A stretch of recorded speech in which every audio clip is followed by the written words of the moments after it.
الحمد لله نحمده ونستعينه ونستغفره ونؤمن به ونتوكل عليه ونعوذ بالله من شرور أنفسنا ومن سيئات أعمالنا من يهده الله فلا مضل له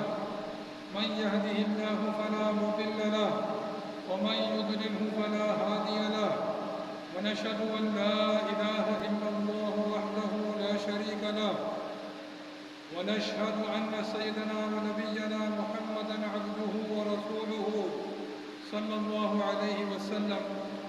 أما بعد، أعوذ بالله من الشيطان الرجيم. بسم الله الرحمن الرحيم. ومن يقاتل في سبيل الله فيقتل أو يغلب فسوف نؤتيه أجرا عظيما. إن الله اشترى من المؤمنين أنفسهم وأموالهم بأن لهم الجنة يقاتلون في سبيل الله فيقتلون ويقتلون.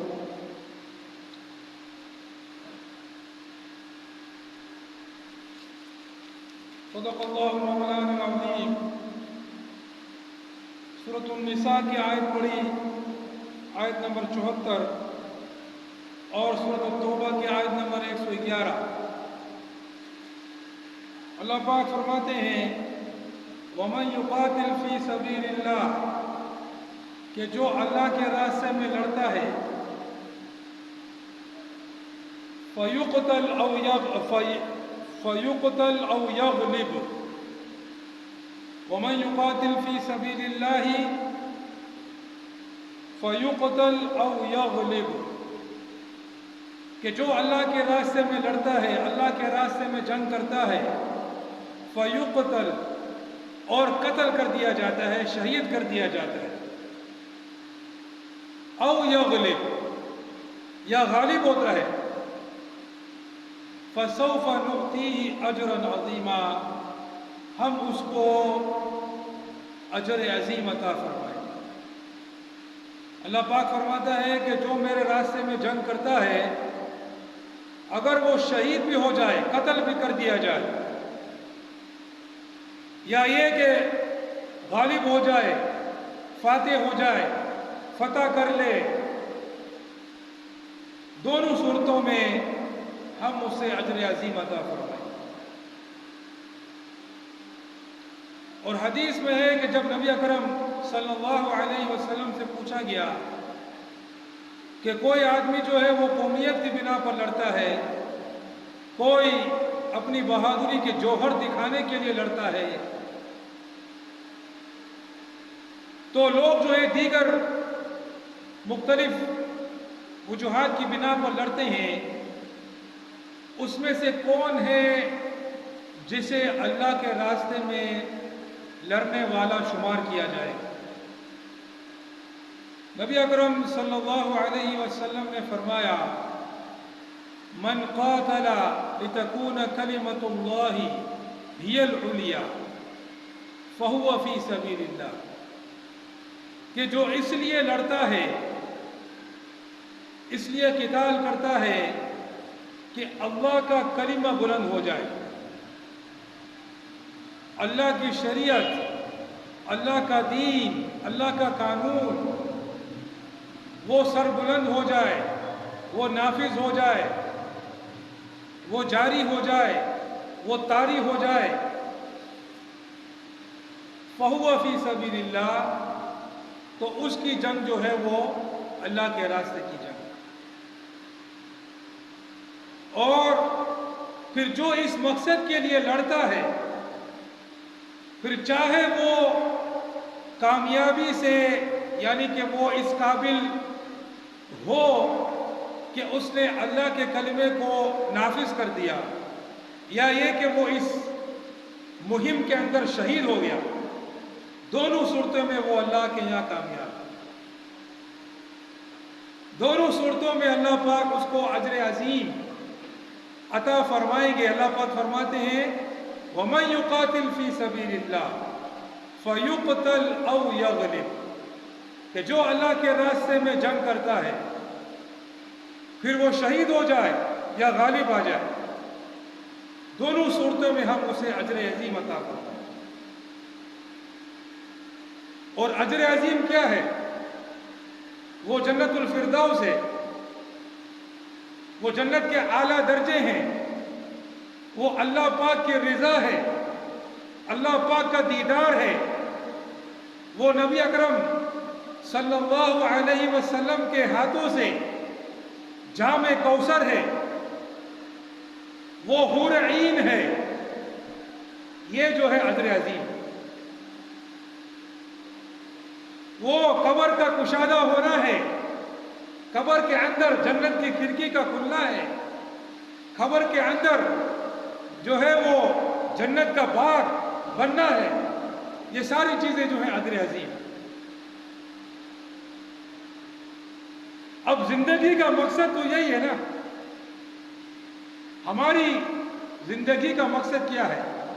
دنیاوی زندگی کا اللہ کو راضی کرنا۔ وما خلقت الجن والانس الا ليعبدون، کہ میں نے جنات اور انسان کو اس لیے پیدا کیا کہ وہ میری عبادت کرے، صرف اس لیے پیدا کیا۔ ان کو میں نے نہیں پیدا کیا مگر اپنی عبادت کی۔ تو عبادت کے ذریعے سے اللہ کی رضا کو حاصل کرنا یہ زندگی کا مقصد ہے۔ اور اللہ پاک فرماتے ہیں کہ جو میرے راستے میں جنگ کرتا ہے، پھر چاہے وہ مارا جائے یا فاتح بن جائے، دونوں صورتوں میں وہ کامیاب ہے۔ بعض لوگ کہتے ہیں کہ ان لوگوں کو کیا پڑی ہے کہ کفار پر حملہ کر دیتے ہیں اور پھر جو ہے کفار جو ہے وہ بمباری کا ایک طوفان برپا کر دیتے ہیں، شہر کے شہر ویران کر دیتے ہیں، محلے کے محلے تباہ و برباد نیست و نابود کر دیتے ہیں۔ کیا پڑی ہوئی ہے؟ ایسے ذلت اور غلامی کی اگر زندگی گزاریں کافروں کی ماتحتی میں تو کم سے کم جینے کا موقع تو ملے گا۔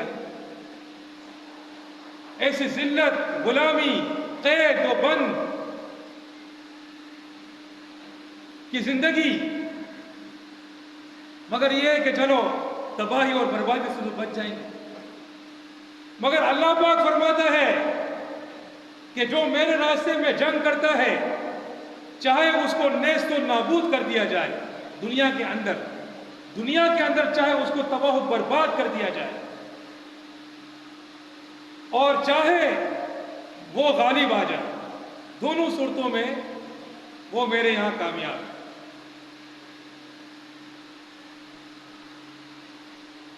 اللہ پاک فرماتے ہیں سورۃ التوبہ میں، ان اللہ اشتری من المؤمنین، بے شک اللہ نے خرید لیا مومنین سے، انفسہم و اموالہم، ان کی جان اور ان کے مال۔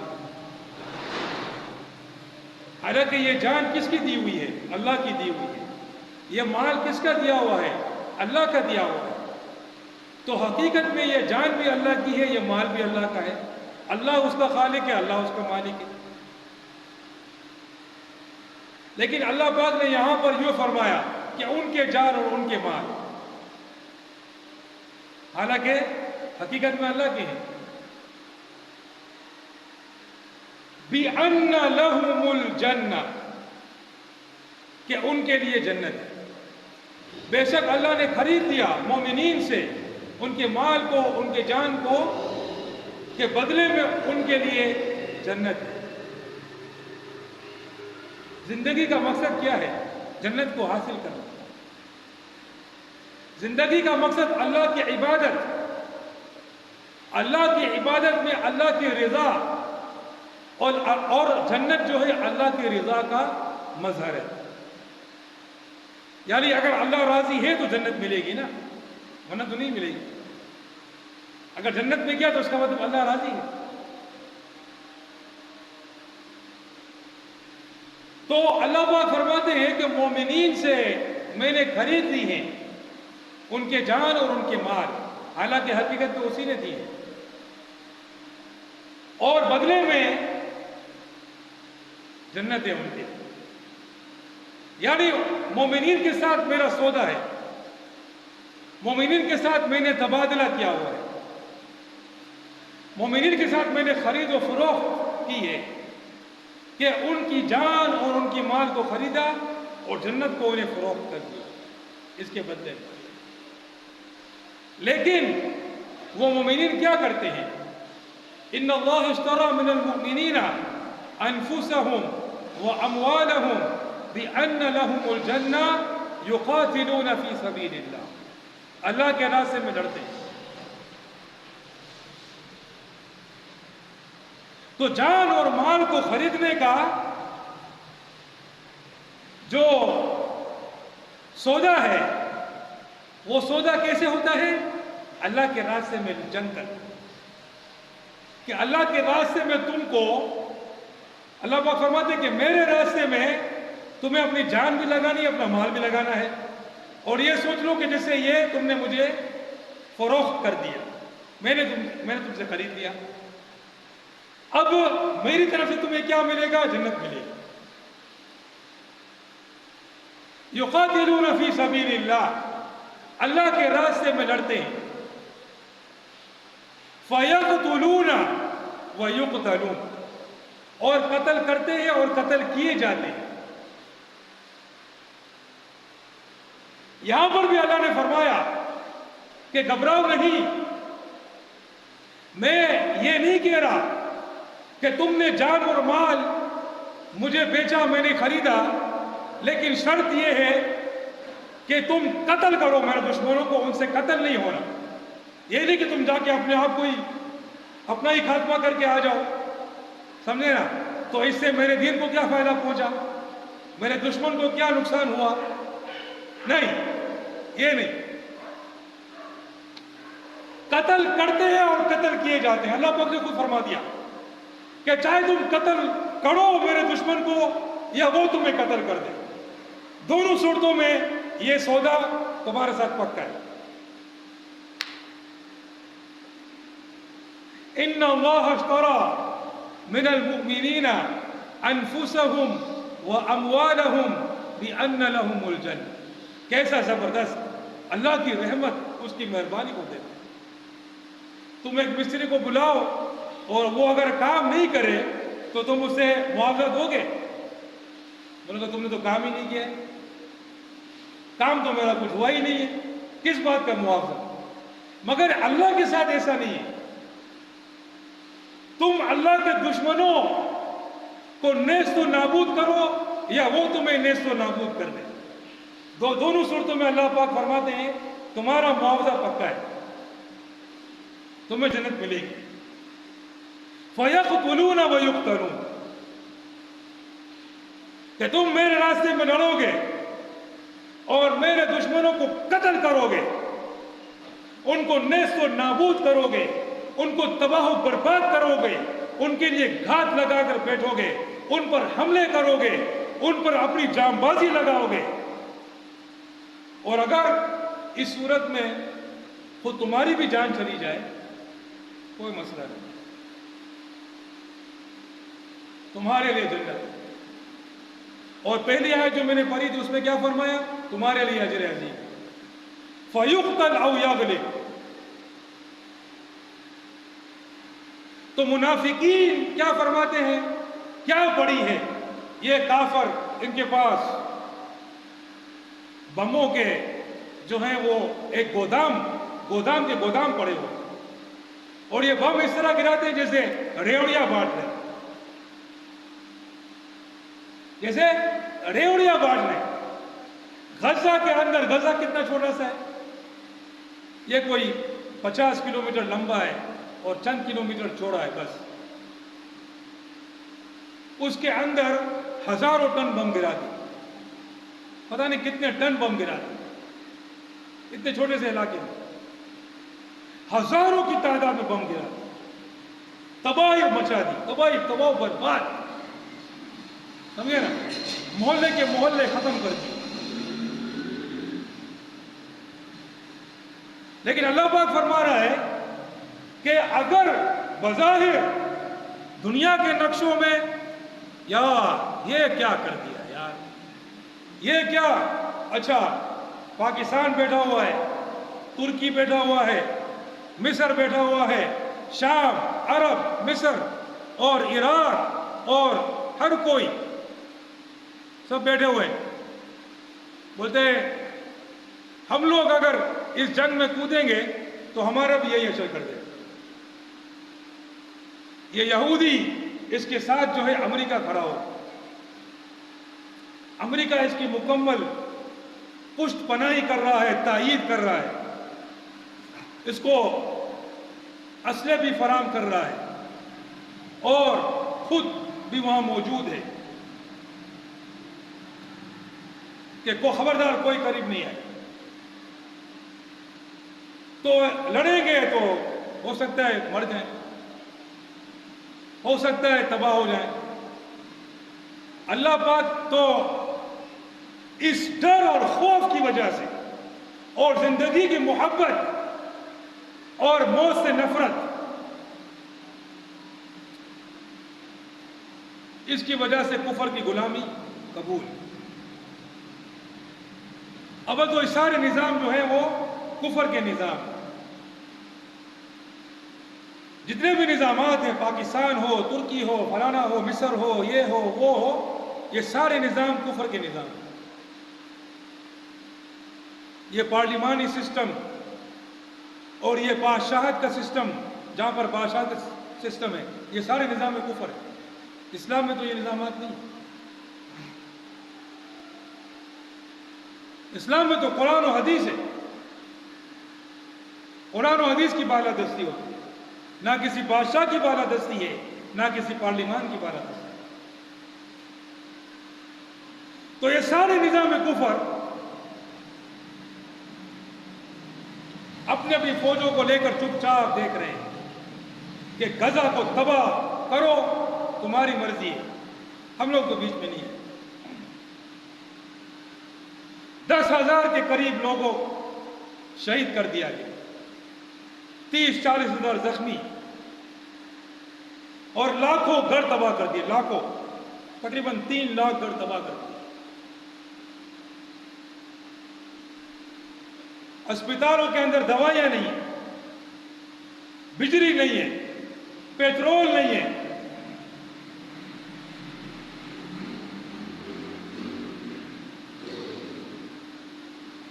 پانی نہیں ہے، غذا نہیں ہے، خوراک نہیں ہے، مکمل طور پر ناکہ بندی۔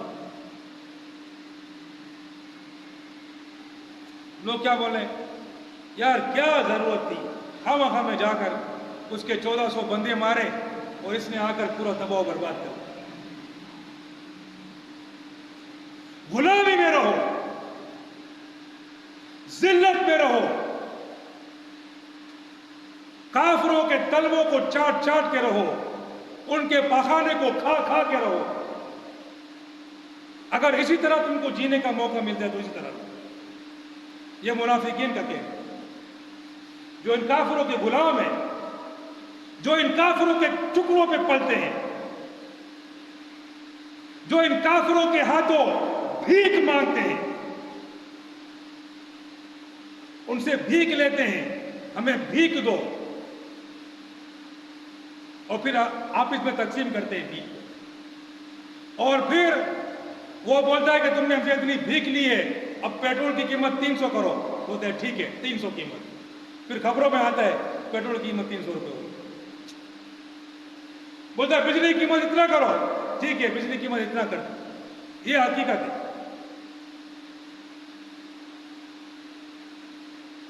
لیکن اللہ پاک فرماتا ہے کہ مومنین سے ان کے جان اور مال کے بدلے میں نے جنت کا سودا کر لیا۔ ان کا کام یہ ہے کہ وہ میرے راستے میں لڑتے ہیں، یقاتلون فی سبیل اللہ فیقتلون ویقتلون۔ اللہ پاک فرماتا ہے تو چاہے غالب ہو، تو چاہے مغلوب ہو، تیرا اجر عظیم میرے یہاں پکا ہے۔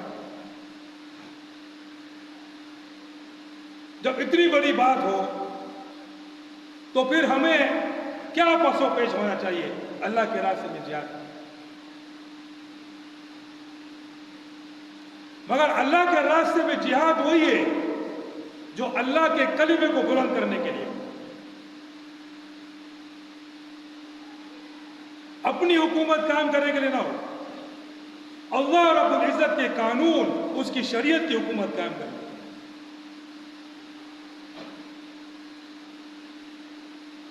اور بعض لوگ کہتے ہیں کہ عورتوں کو مار دیا، بچوں کو مار دیا، یہ تو اسلام کے خلاف ہے۔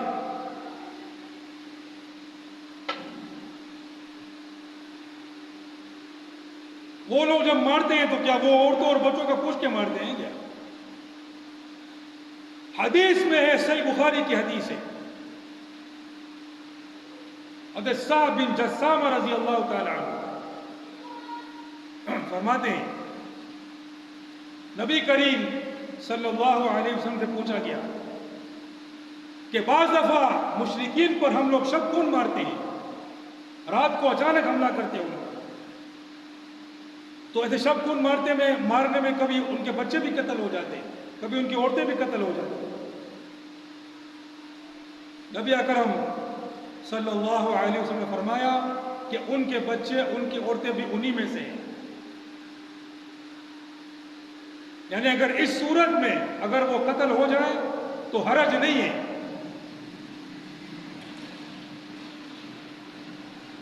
جب تم حملہ کرو گے تو قصداً عورتوں اور بچوں کو قتل نہیں کرو، لیکن اگر وہ قتل ہو جائے تو حرج نہیں ہے، کیونکہ وہ بھی مشرکین ہیں، وہ بھی کافر ہیں۔ نمبر ایک بات یہ یاد رکھو۔ دوسری بات سمجھو کہ اب جو زمانہ ہے اس کے اندر جو نظامات ہیں وہ مختلف ہیں۔ یہودیوں کا جو نظام ہے اس کے اندر چاہے مرد ہو چاہے عورت ہو، اس کو آرمی کے اندر ڈیوٹی کرنا پڑتی ہے اپنی زندگی میں، یہ ان کا قانون ہے۔ چاہے مرد ہو چاہے عورت ہو، اس کو تقریباً 18 مہینے اس کو آرمی کے اندر ڈیوٹی کرنی ہے اپنی زندگی میں، سمجھے؟ تو وہاں وہ سب فوج ہی فوج ہے، سمجھے؟ دوسری بات سنو کہ اگر عورت جنگ کے اندر کسی بھی طرح کی سپورٹ کرتی ہو تو اس عورت کو قتل کرنا بھی چاہیے۔ آج کل کی عورتیں تو باقاعدہ جنگ میں حصہ لیتی ہیں، اور جو حکومتیں بنی ہوئی ہیں ان کی، یہ پارلیمانی حکومتیں ہیں، یہ جمہوری حکومتیں ہیں، ان میں ان کا ووٹ ہوتا ہے، ٹیکس دیتی ہیں، یہ ان کا مال لگتا ہے۔ یہ وہ زمانہ نہیں ہے جب عورتیں بالکل جنگ سے الگ تھلگ ہوتی تھی، ان کا کچھ بھی نہیں ہوتا تھا جنگ کے اندر۔ آج کل کے نظام الگ ہیں، یہ عورتیں کام کرتی ہیں، جاب کرتی ہیں، ٹیکس دیتی ہیں، اسی ٹیکس سے یہ لوگ اسلحہ لیتے ہیں، اسلحہ بناتے ہیں، اسی ٹیکس سے فوجیں بنتی ہیں۔ اور اگر مسلمان کسی ملک، کافر ملک میں جب حملہ کریں گے تو کیا وہاں کی عورتیں لڑیں گی نہیں ان سے؟ وہ بھی لڑیں گی، اگر ان کو بھی دے دیا جائے گا اسلحہ، تم بھی لڑو۔ یہ اس صورت میں ہے جب کہ عورت قتال سے بالکل الگ تھلگ ہو، تو چونکہ وہ قتال میں ہے ہی نہیں، اس کا جنگ میں کوئی حصہ ہی نہیں ہے، تو نبی صلی اللہ علیہ وسلم نے منع فرمایا کہ عورتوں کو قتل نہیں کرنا۔ لیکن بہرحال عورت ہو یا بچہ ہو، اگر وہ نادانستہ طور پر قتل ہوتا ہے تو اس میں کوئی حرج نہیں ہے، اس میں کوئی حرج نہیں ہے، کیونکہ وہ بھی انہی کا حصہ ہے۔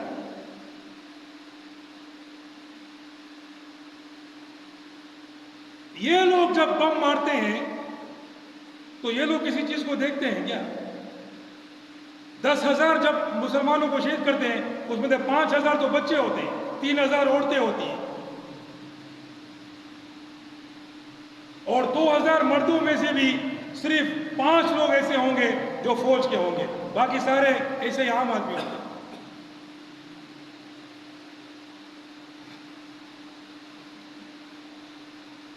تو یہ لوگ جو ہے کیا یہ ایسی باتیں میڈیا میں کرتے ہیں، حالانکہ ان کے ہاتھ تو انسانیت کے خون کے ہاتھوں سے رنگین ہے، ان کی اگر تعریف کرو تو ان باتوں کو شروع ہوئی تو میں نے مسئلہ بیان کرنے کے لیے بیان کیا۔ اصل بات یہ ہے کہ یہ سمجھ میں نہیں آتی ہے کہ ہم لوگ کیسی زمانے میں رہ رہے ہیں کہ ساری دنیا کے سامنے ایک علاقے پر تابڑتوڑ بمباری ہو رہی ہے، اسپتال ہو کچھ بھی ہو تابڑتوڑ بمباری ہو رہی ہے اس پر، اور سب جو ہے چپ چاپ بیٹھے ہو۔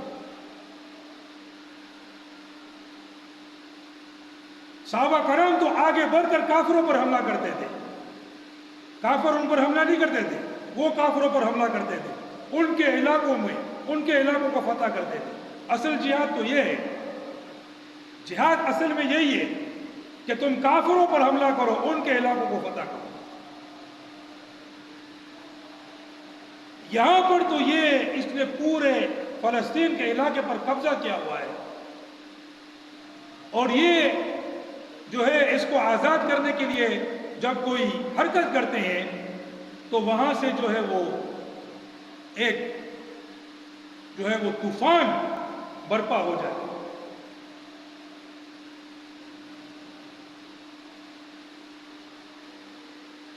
ذرا سوچو ہم لوگ اللہ پاک کو کیا جواب دیں؟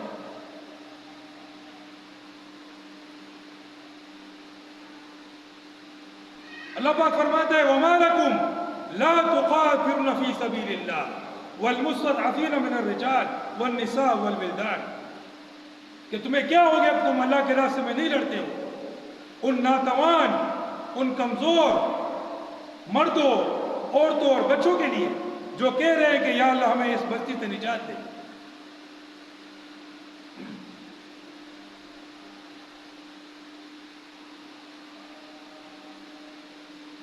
ہم لوگ اللہ پاک کو کیا جواب دیں؟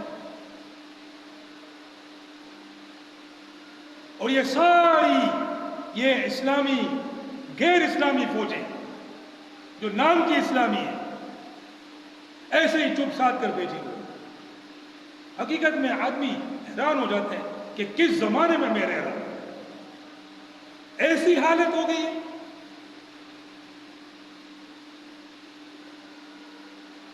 سب خاموش تماشائی بن کر دیکھ رہے ہیں، بس مارو مارو، کتنا مارنا ہے مارو۔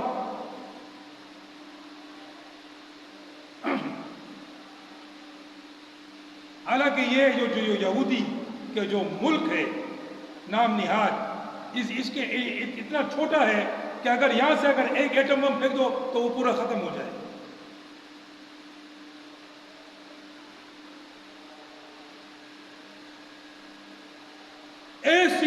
ایسا ظلم اور ایسا یعنی کہ ایسی درندگی کہ جس کی مثال نہیں۔ ہر چیز کی ناکہ بندی کی ہوئی، بجلی، پانی، غذا، خوراک، پیٹرول، ہر چیز کی ناکہ بندی کی ہوئی۔ ایسی خطرناک بدماشی، اور بس اوپر سے دبا دم حملے کر رہے ہیں۔ اور سامنے کیا ہے؟ حماس، اس کے پاس تو کچھ بھی نہیں ہے، نہ اس کے پاس ایئر فورس ہے، نہ اس کے پاس نیوی ہے، اس کے پاس تو کوئی آرمی بھی نہیں ہے، ایک ملیشیا ہے وہ۔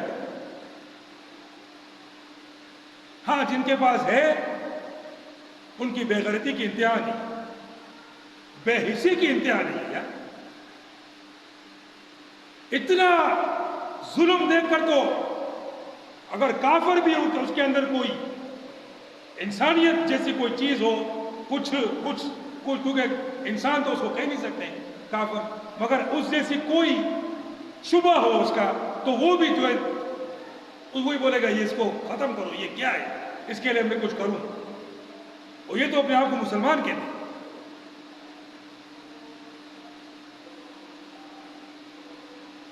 کیا ہم لوگ میری سمجھ میں نہیں آتا کیا جواب ہوگا، سمجھ میں نہیں آ رہا ہے۔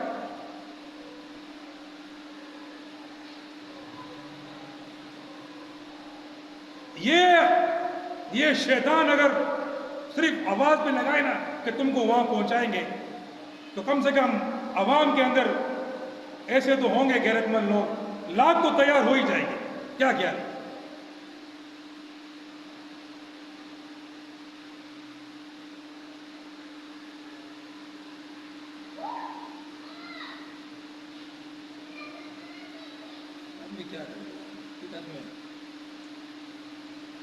دل جو ہے خون کے آنسو ہوتے ہیں، اور اتنی سمجھ میں نہیں آتا کیا کریں اور کیا ہم اللہ پاک کو کیا جواب دیں.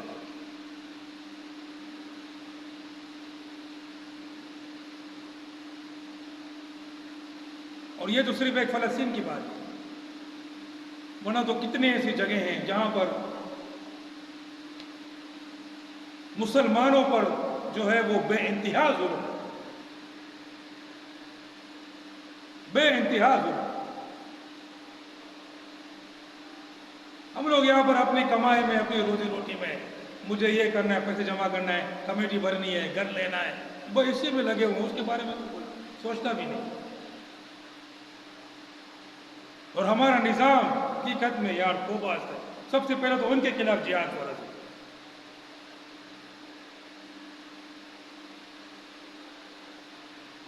جو ہم پر مسلط ہے اور ہماری زمین کے خزانوں سے بنا ہوا ہے، مگر کسی کام کا نہیں، بلکہ ہم پر ہی ظلم کرتا ہے.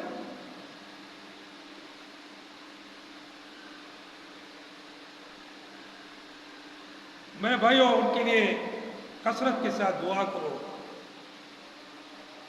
قرآن شریف پڑھ کے، لا الہ الا انت سبحانک انی کنت من الظالمین پڑھ کے، تسبیحات کر کے ان کے لیے دعا کرو. مال پہنچا سکتے ہو ان کو مال پہنچاؤ، اور سوچو کہ کوئی تدبیر نکلے کہ ہم وہاں پر پہنچے. سب سے پہلے تو یہاں جو بیٹھے ہوئے ہیں شیطان، ان کو ہٹائیں، جو آستین کے سانپ بنے ہوئے ہیں، جو خزانوں پر سانپ بنے ہوئے ہیں، نہ خود ہمارے تو کسی کام کی نہیں. کبھی کبھی سوچتے ہیں یہ فوج ہمارے ہاتھ میں ہوتی تو کب تک کیا کر چکے ہوتے، سمجھے نا. یہ ایٹم بم ہمارے ہاتھ میں ہوتا، کاش. یہ ایئر فورس ہمارے ہاتھ میں ہوتی، یہ نیوی ہمارے ہاتھ میں ہوتی. امریکہ کو بھی انشاءاللہ العزیز کھانا خراب کر چکے ہوتے انشاءاللہ العزیز. ایسی ذلت اور ایسی غلامی اور ایسی بے غیرتی، اب شرم آتی ہے ہم کو اپنے آپ سے.